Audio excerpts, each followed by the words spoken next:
Welcome in. It is day 70 and you're speaking to the Meeples Champion. Today we're going to be jumping into a multiplayer, kind of a social deduction game in a way. This is all about trying to get players to communicate better. It's almost a little bit more like The Mind. Today we're going to be talking about Codenames Marvel. Really, it's Codenames anything. They're all the same. It's just the theme you want to lay down there. I prefer the Marvel over all the other ones, so that's the one we're using today. So the idea of the game tends to be that you're playing 2 versus 2. There are 2 players who are giving the clues and 2 players who are making the guesses.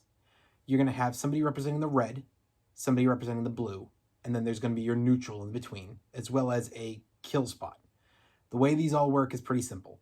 If you accidentally guess a neutral, your turn ends, you cover up the neutral so people know it's off the board, over. If you accidentally guess an opponent's spot, then you cover it up with theirs, meaning they've gotten that point, and your turn is over and you pass it on. And if you ever guess the kill spot, you lose the game for your team, the other team wins immediately. Otherwise, it's about you guessing your spots. So, how does it work? Well, primarily it tends to be that you give a word and a number. Obviously, house rules can kick in. Maybe you're okay with a couple words, maybe you're okay with a phrase or a sentence.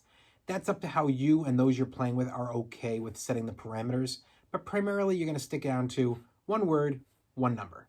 So I decide to say metal 3, and now my partner's job is to look at the board and try to figure out, okay, metal 3, what 3 cards could he be referring to with the word metal? Is he referring to a medal like a medal, Valor of Honor, something like that? Are people wearing medals? Or just somebody who's a champion of some type? Or is he referring to actual metal? Is there a lot of metal in the pictures? How much metal am I seeing out here? Is there like 3 pictures that are prominently more metal than the others? You have to make your decision, but then you're not just throwing out a whole bunch of answers. What you're doing is you're one by one going to reveal them. Now, you might guess one and be completely wrong. I meant metal, and you went and looked at somebody who's a champion and said, oh, they must have won a medal, so I'm going to go for them. Well, you're wrong because that's not what I meant. But it just so happens that that is one of our cards. Nobody needs to know which ones I meant. Only person who knows that is me. So as long as what you guessed lines up with our team and we cover it with that color, you continue. I said 3, so you're going to get 3 guesses. If you're wrong, it ends immediately. So if that very first guess was a red team's answer, well, guess what, blue? You cover it with red, your round is over, you're done. But if you're right, you move on. And if you get wrong on the second, you're done. If you're right, you move on. And on the third, if you were right or wrong, it doesn't matter because it's your third guess. You're finished no matter what. So that's the basics. The end of the game is signified by when a team gets all of theirs. Meaning, technically, a team could win on turn 1 and the other team never even got a chance because they just came out of the gates and said, hey, we're going to go with feathers 8. And they just guess 8 in a row and they get it and they win. It can happen. But overall, that's unlikely. It's really tough when there's 25 cards out there on the board to guess that many. But it's a cool game. So what do we really think? Let's jump into our 7 categories. Category 1, the art. Now, I picked the Marvel version, and I think this is where, depending on the version you pick, it will make a difference. Because with Marvel, I think that the box art and the card art is really nice. And for me, it's a thumbs up. If you went to original code names on this and you tried to judge it based on that, I don't know that it would have passed. I think that art's a little bit more meh. But that's the idea with games like this. This is where it's, up to me, different than, say, Monopoly. Monopoly always kind of has that generic feel from all their hundreds of different versions you can get. But when it comes to code names, it is, generally, these are different games because you can jump in here and say, the art grabs me totally different. And there's just a different feel to the theme, and that really fits for me. And the art is a giant difference maker in this game compared to that original for me. But we're judging this one today, so we're going by this, and it's a thumbs up. Your components. Your components are not that many. It's basically all cards and then one little stand to hold up the card that you're guessing. You do have the cardboard for the red, the blue, the neutrals, and the dead card.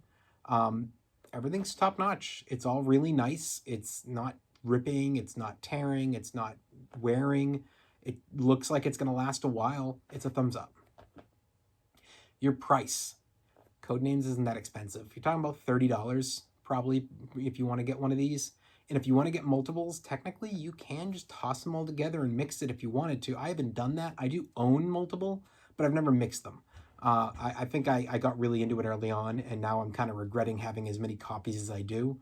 But overall, I really think that the price doesn't prohibit me from wanting to get another copy because it's not that much more expensive. It's a thumbs up on the price. Difficulty. It is as difficult as your partner is bad to you. Meaning, who are you teaming with and how hard are you making it for each other? I know a lot of people who aren't into games that play this game and they kill it. You know, husbands and wives, brothers and sisters who sit down at the table and they're just throwing out words and numbers, and they're generally, you know, on their fifth turn, they win.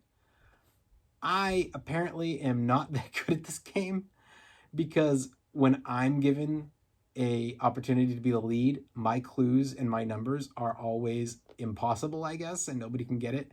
I think way too complex when it comes to this, and not to insult my partners because that's not what it is at all. It's just I try to think almost like fourth dimensionally, like, oh yeah, like this goes with this because of this and that. And I forget not everybody's into Marvel or into whatever the subject matter is as much as I am. And there's no way they could get it. They could be the smartest person in the room and they're still going to be like, I don't know what you're thinking. And so I make it really difficult for them. But when it's their turn and they're not coming out with, you know, me like I would do, where I'd be like, red 7. They're coming out and they're saying something like feathers 2.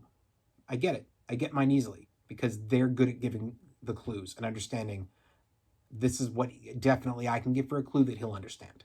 So I think it's a thumbs up on the difficulty. Replayability. I think this is very replayable. I don't think this is one that you're going to be pulling out on a weekly basis, but when you do pull it out, I think it's a multiple times play. We generally will pull out multiple copies depending on the size of like a family outing and be like, hey, you know, 4 people per board, let's get 2 boards going, and then the winners will face and the losers will face, and we'll end up playing 3 or 4 games for each board in a row. So I think it's a big thumbs up on the replayability. Your keys to victory. Well, there's really just the one, and that's fine by me. It is make sure to get your partners all the answers right. Yes, you could screw up and you could guess the death card and that gives the other team a win. That's technically a key to victory. But you got to be really careful about that spot. That's the whole point of it. There's the neutrals. They don't matter. There's the possibility of giving your opponents points. Well, that's the risk if you're not doing a good job on what you give for clues. What I do like about this version, unlike the others for this area, is that you have got your neutrals, but they actually gave a third faction. You've got the Infinity Stones with the Gauntlet, and then the dead spot is always supposed to be Thanos. So if you wanted, I went through the rules. I didn't really see an explanation for this one, but I generally thought it was actually a pretty good idea that I was like, you could do a 6-player game and say, you're going to be red, you're going to be blue, and you're going to be Thanos. And still keep it that if anybody gets the Thanos spot, like they're out. You know, that's the end of the game for them, including the Thanos player. And that the Thanos player can't get that spot until they've gotten all the others. And basically say you have to get all your Infinity Stones and then get the Gauntlet. And if you do all that, now that's a winning spot for you. But until then, if somebody else gets the spot, then it's going to be basically they've lost and now you can't win because it's been blocked, so they've given it to red. So it makes it harder for the Thanos player, but it's interesting. That's how I think that'd be a cool way to play. That's something that I've kind of toyed around with. But overall, keys to victory, I'm giving a thumbs up. Unique. Can't give unique. I own 8 different versions of Codenames, and they are different games. It's not like it's just a theme plastered on there. I mean, if you know The Simpsons well, The Simpsons is going to be a much better game for you. If you know Marvel, you're going to want to play the Marvel version. If you know Disney, you want to play the Disney version. If you don't, you know, if you go and you plaster these themes onto a Monopoly, it doesn't make a difference because the game's just the same game, but you've just got a new plastered top. But this is about guessing things on the cards, and by giving it a different theme, that theme completely changes that game. This game got so much easier for me and my sisters when we got the Marvel version because we all love Marvel. Compared to if we were sitting down there with the basic version or with the Simpsons version, we don't know that well enough to communicate. So we couldn't play those games as well.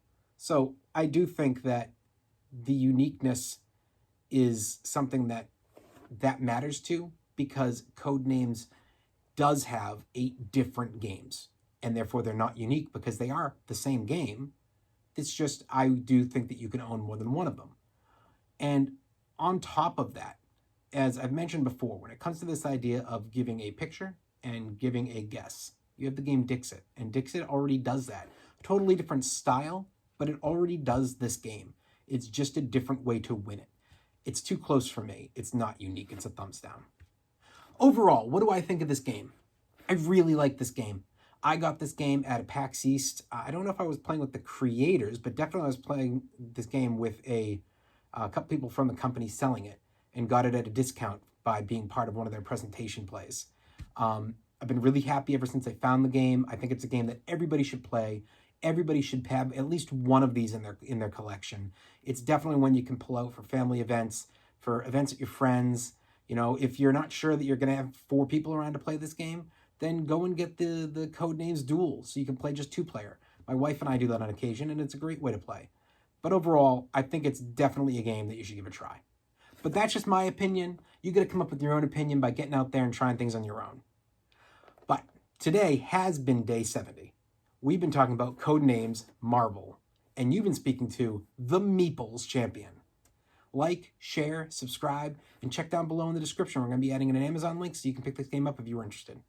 Until next time, I'll talk to you tomorrow.